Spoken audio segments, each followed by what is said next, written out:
بسم اللہ الرحمن الرحیم۔ قرآن کریم اللہ تعالیٰ کی بہت عظیم الشان کتاب ہے۔ اس کے بارے میں اللہ تعالیٰ نے قرآن کریم کے شروع ہی میں فرما دیا کہ ذالک الکتاب لا ریب فیہ، اس کتاب میں کوئی شک نہیں۔ اس قرآن مقدس کے اندر ایک آیت ہے جسے آیت الکرسی کہا جاتا ہے، اور اس آیت کو قرآن کریم کی تمام آیات کا سردار مانا جاتا ہے۔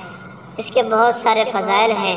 ایک فضیلت یہ ہے کہ جو بندہ ہر نماز کے بعد آیت الکرسی پڑھتا ہے تو جنت میں داخل ہونے کے لیے رکاوٹ صرف اور صرف موت ہوتی ہے، یعنی جو بندہ اس کا معمول رکھتا ہے تو اس کے بعد جنت میں داخل ہونے کے لیے جو رکاوٹ ہے وہ صرف اور صرف موت ہے۔ موت آتے ہی اللہ تعالیٰ اس کو جنت کے آثار اور جنت کے نعمتیں دے دیتے ہیں۔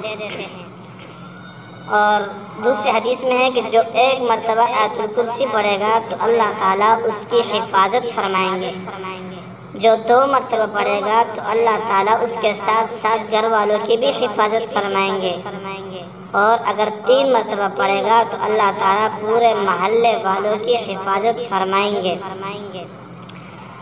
اور مفتی ولی حسن تونکی رحمۃ اللہ علیہ جو بہت بڑے عالم گزرے ہیں، انہوں نے ایک وظیفہ لکھا ہے کہ جادو کے علاج کے لیے کہ اس آیت مبارکہ سے کیسے جادو کا علاج کیا جائے۔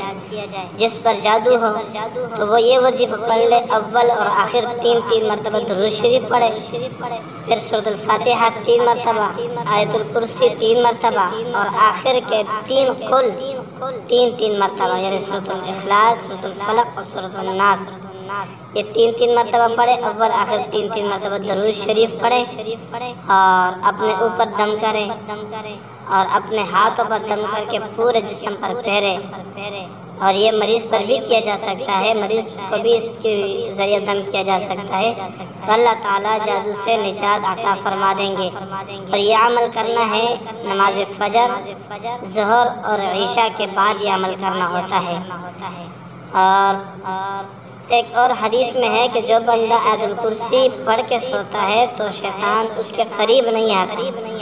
ظاہر بات ہے یہ جتنے جادو ہے اور جو شیاطین کے جتنے اعمال ہیں یہ شیاطین ہی کی طرف سے ہوتے ہیں۔ جب شیطان قریب ہی نہیں آئے گا تو انسان شیطان کے تمام ہتھ کنڈوں سے محفوظ رہے گا۔ ظاہر ہے کہ جادو بھی ایک شیطانی عمل ہے۔